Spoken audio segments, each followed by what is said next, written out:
السلام عليكم ورحمة الله وبركاته. سو dhawaad saaxiibayaal kula soo dhawaada kanaalkeena Amiir Tech. Fadlan dadka cusubta kanaalka waxa ka codsanaya subscribe saarto si aan u gaaro 100,000 subscribers. Aad u mahadsantahay saaxiib qaali. Maanta muuqaalkeena wuxuu ku saabsan yahay sidee Gmail-ka accountiga password aad ilowday loo helo. Haddaba saaxiibayaal waxaa jira dad aad u tiro badan oo markay taleefan soo gataan Gmail geliyaan inkastoo aad ay muhiim u tahay maadaama Play Store ama YouTube ama waxyaalaha social media rabto inaad isticmaasho macnihii inaad Gmail ayuu ku weydiinayaa Gmail la sameystaa mooyeen yani kuma galaayo marka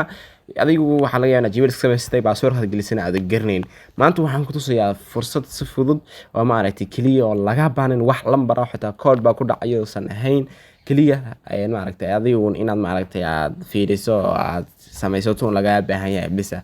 waa system fudud oo fudud oo aad iyo aad u fudud waay marka saaxiibayaal ugu horantii waxa sameeysaa markaasi Gmail kala soo galeysaa password cusub ayaad u sameysanaysaa Gmail-ka kugu jiro okay hadoo saaxiib la xusabsan markaad Gmail-ka soo galeysaa marka Gmail-ka soo gasho kadib waxaad ku dhufanaysaa qaybtaas ida ayaa ku dhufanaysaa hadaba saaxiib marka ida aad ku dhufato kadib waxa ka sii dooranaysaa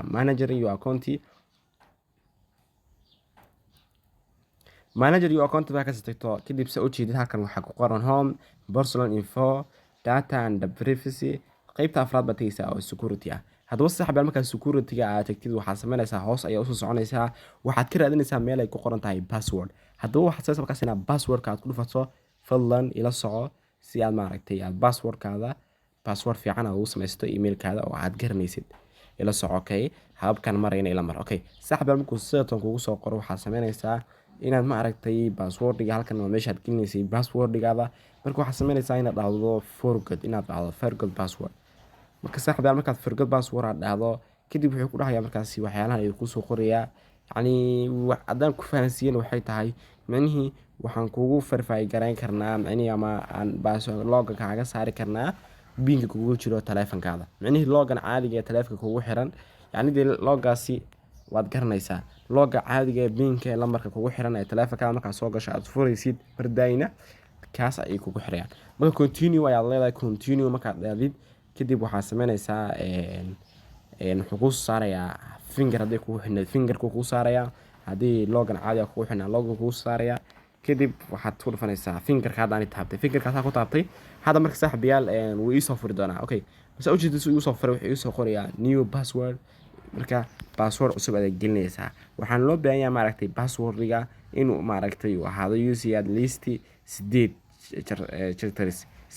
xaraf ayaa loo baahan yahay inuu ahaado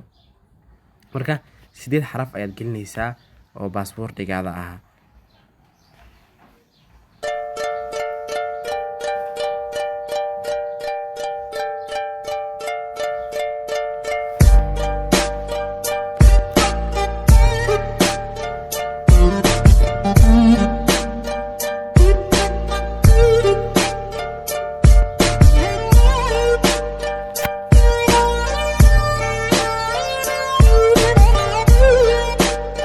hadaba saaxiib password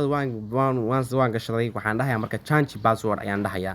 okay sa u jeedid saaxiibayaal waxaan ay soo qoray change ayaan leeyahay okay hadaba saaxiibayaal your password was changed sidaas ayaa password-kaada ugu sameysatay password cusub marka saaxiibayaal email-ka kugu jiro sidaas ayaad ma aragtay ugu sameysan kartaa muxuu ahaa password hadda sa u jeedid wuxuu ku leeyahay lambar ku xiro waxa ku xiro waxaasna muhiim ma ahan hadaad u baahantiin inaan maartay ka soo hadlo waan iga soo hadlaya marka aad baan maasantiin daawashada muuqaalka daawatay haddii halkan ay la soo gaadhay aad baan kaaga mahadcelinayaa wabillahi tawfiiq assalamu calaykum waraxmatullaahi wabarakaatuh